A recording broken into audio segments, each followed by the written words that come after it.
So for today's video, I wanted to talk about a kind of collection of advice that I have, mostly related to financial advice, but can be generally applied to everyday life as well.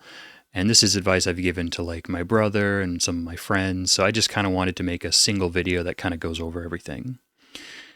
So starting off here, this is really important when starting from a young age, but I think investing in the stock market is very important, and it's something that's very easy to do, especially now with apps and things. So to quickly go over it, you need to be at least 18 years old. I recommend using Robinhood. We'll get back to that in a second. And the most important thing is that it's set and forget. And that's the important thing, forgetting. You just set it, make a little investment every month, and you don't even worry about it. Because if you worry about it, you're just going to not make any money, basically. So as I say here, Robinhood's kind of horrible for its users. Honestly, they've had lots of controversies where they like cancel people's orders, especially during the whole GameStop fiasco. And nowadays they're basically a bookie. They have like a bunch of sports betting and crap, but none of that's important. What's important is it's very easy to use and it's all on your phone, so anybody can use it really. Nowadays I actually use Charles Schwab. I don't know if it's really good, so like it's probably fine, but it is a little less intuitive, but it's not hard. If you're just buying stocks, this is honestly also a fine choice, but I would definitely start with Robinhood if you really don't know anything. And just to show you how easy it is, here's the too long didn't read version, at least for desktop. It's a little bit different on mobile, I'm sure, but you go to account, recurring, you make a recurring investment, you can have multiple. You can even invest in a 401k, blah, blah, blah. What company you want to buy, how much, and you could do this for even $5 a month. I'm pretty sure Robinhood has a thing called stock slices where you could buy fractions of a share. At least do that. Do anything, just a little bit from a paycheck every month. I know $100 might not be doable for everybody, but literally anything. I'd say every paycheck specifically, you can do like a biweekly if you get paid biweekly, but it's just very important to do a little bit every month and just do one company. You don't really want to diversify, because if you don't have a lot of money, you don't really have anything to protect yet, right? And diversification is for protecting your wealth, basically. So just put everything in one stock. Don't do like a penny stock that nobody's heard about. For me, I would do tech stocks because I know tech things. But if you're someone who does shoes or works as a cook, so like, hey, I think it's like Cervico, like, hey, we only buy stuff from Cervico nowadays. I should probably invest in them. It's really important you invest in something that you kind of have a grasp on. For me, it was AMD, but as the recording of this video, most tech stocks are kind of overpriced right now. I'm waiting for an AI dip to happen, but it doesn't matter. If you have no money in the stock market, just making a little bit of an investment every day, that's all that matters. Because if the market goes down 50% tomorrow and you only had $5 in the stock market, you're only losing 50% of $5. So it's not that big a deal. Don't even think about it. Now, if you want to learn a little bit more about the stock market, I'd invest checking out articles on Investopedia. It's like the gold standard of investing information. I really can't it's hard. You can't over exaggerate how valuable these resources are, and it's just so clean and easy to understand. So I would check out Investopedia if you're interested. Now, moving on. Now, this is more for younger people, but if you don't have your own bank account, you really need to get your own bank account. If you're someone like me, you might have had like a child or teenager savings account, which is fine, but you really need to focus on financial independence. And of course, having an emergency fund of $10,000 would be preferable. Likely you won't have that, and you might not have it for a while, but work towards that goal. It's just good to have some pocket money lying around. Well, this isn't pocket money. It's good to have money lying around. And this is very important. Never tell anyone how much money you have, like ever. Whether you have like $1,000 or you have like $10 million. It's kind of bad manners, and nothing good will come from it. People will just be like asking you for money, or they'll just treat you different. Even if you have a lot of money or if you have no money, you'll be treated based on that criteria. So just don't talk about it. Next, never buy a new car ever. Never spend too much money on a car, because they are not an investment and they actively try to destroy themselves. If it's a gas car, it literally has this little box of metal in it that is exploding hundreds of times per minute or whatever. And that's what it's designed to do. It's designed to explode, right? So it just won't last, and it will just be a money sink. Even electric cars, I mean, the batteries on electric cars go bad like in 10 to 20 years. You literally have to replace the whole thing. And coming to the last point here, don't buy an electric car.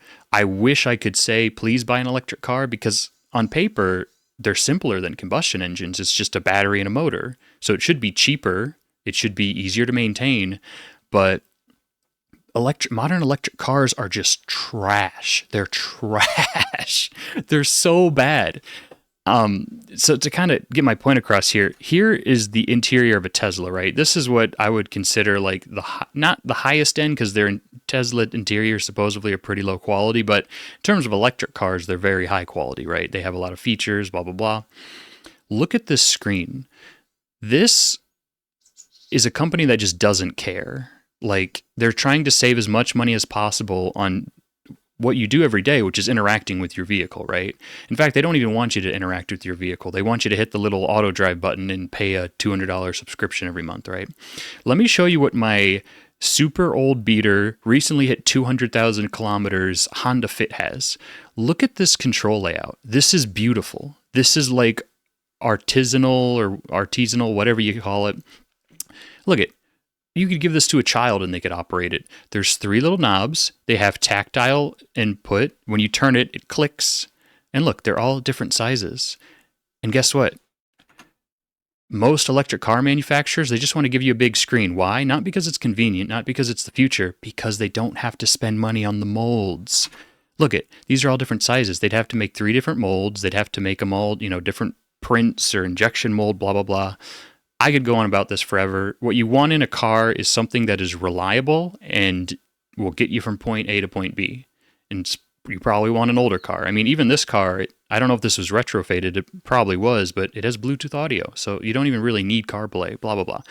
Anyways, if you're someone who does need like a nice car, you need to drive something that looks nice and you have a good job, lease a car.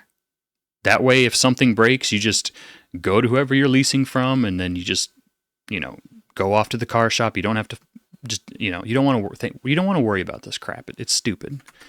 Anyways, next, this is not super viable for everybody, but live at home for as long as you can. Now, you will just save so much money. And I was able to save a decent amount of money before I came here to Japan, because I lived at home and I didn't pay rent or anything. Now, depending on your relationship with your family, that might not be possible, or your family might get on you about not living alone. But even if you have to pay, like, say, $100, $200 in rent to your parents, you're living like a king. As long as you can tolerate living at home, you're saving money. You're not having to pay like electric or gas or whatever. It's just, and all that money can go into the stock market. You know what I mean? So, and then imagine, then when you move out, you might be able to buy a house. And you don't have to, obviously you're not going to have enough money to buy a whole house, but you could probably make a down payment, get new buyers' interest rates. I don't know. That sounds so much better to me than living. I mean, it's not the end of the world if you have to live in an apartment, but all that money is going straight to your landlord. You know what I mean? And yeah, it's basically a question of how much are you willing to pay for independence, right? Some people, they might be willing to pay that, but hey, and this, no bills or roommates, like I said, it depends. Your family is technically roommates, but it's roommates you've known your whole life, so it's not like some stranger that you might be like, did they steal something from me? Or, are they smoking weed in the apartment? Like, you don't have to worry about it. So next, get a credit card. Now, this is fairly important. There's some things you could read off here, but basically it does a couple things. Number one, if someone steals your credit card, you don't care, because you just close the card. If they buy something with your card, you call the credit card company and say, I'm not paying that. It's not your money. It's the credit card company's money. So they'll go and get after that. But if you have a debit card and they spend money from your bank, you have to go to the bank and say, hey, someone spent my money. I want my money back. See the difference there? With a credit card, you spend the credit card company's money and then it's their problem. If you use a debit card, they spend your money and it's your problem. And you might not get the money back. I don't know. I've never had to deal with that. I've never had to deal with someone stealing my credit card, but you can see the difference there. That's a very important difference. Also, you will be able to start building credit so you can get loans and stuff, blah, blah, blah, buy a house, buy a car. And this is pretty important. Making large purchases, this is a personal anecdote, but recently I was helping my mom buy plane tickets to come visit me here. And these were really expensive plane tickets, and they only accepted credit cards. So, I mean, even if you had to scramble to get a new credit card, your interest credit limit probably would be below whatever major purchase you need. But because I had multiple credit cards, it really was it was no sweat. You know what I mean? It was just very easy to go through the process.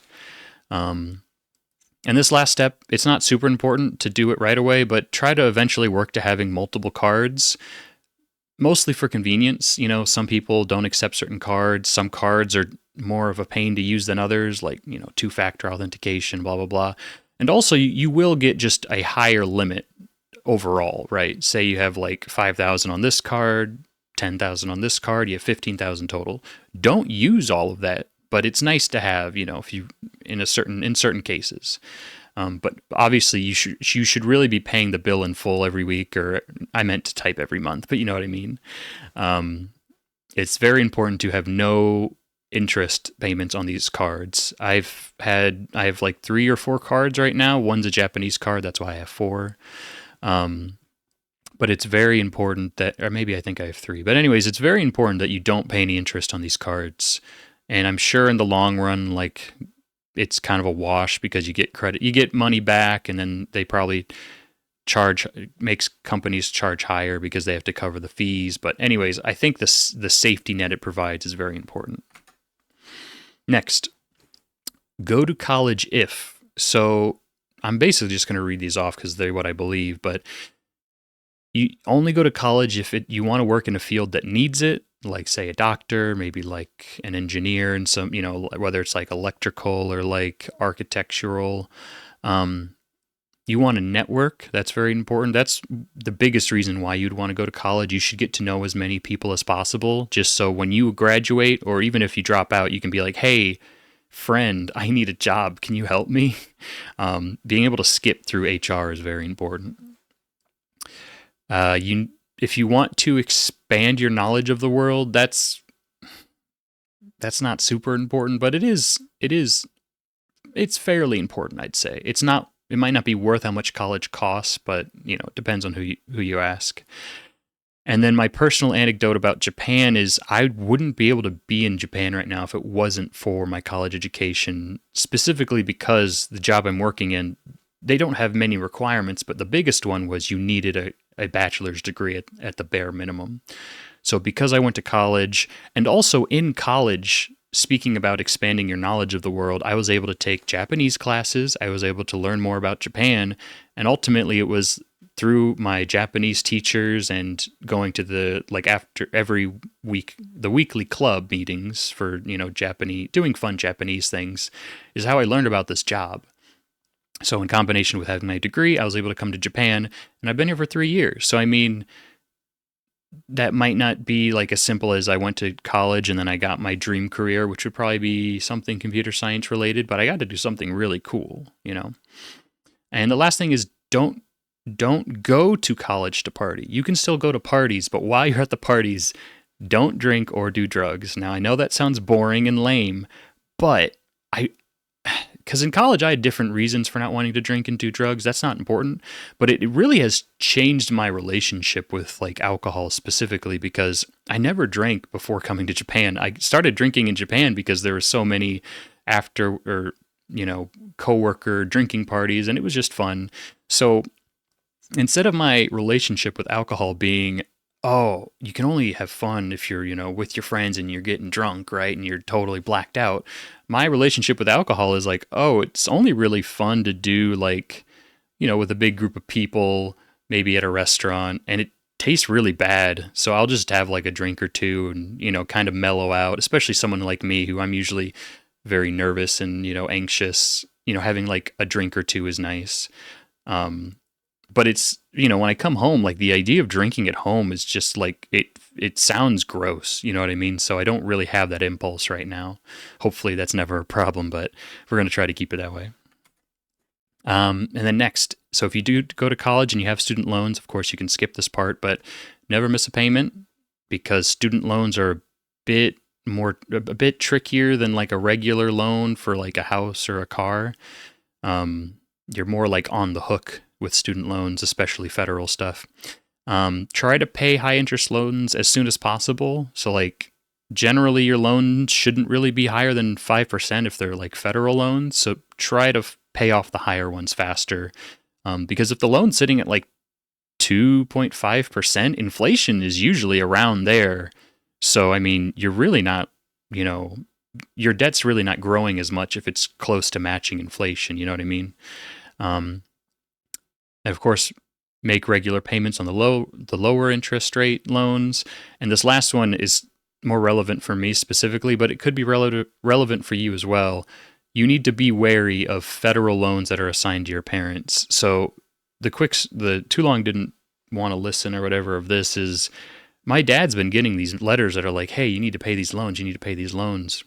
I told my dad, I've been paying my loans since the payments have started. I've been paying my loans off for like 3 years now, right? Well, it turns out there was different loans that were only applied to him.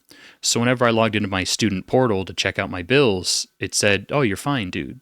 But if you log into the same account but using my dad's information, it's like these loans are due. So this is something I'm working on right now, but you really should be aware of this. That could happen to you. I'm sure most people, most parents would be, is throwing some shade, but I'm sure most parents would be able to read the letter and figure it out. But my dad, he's a busy guy. So he told me, he was like, hey, I'm getting these letters, but I always assumed that it was fine. Right. So anyways, that's the whole thing. You might not have to worry about that.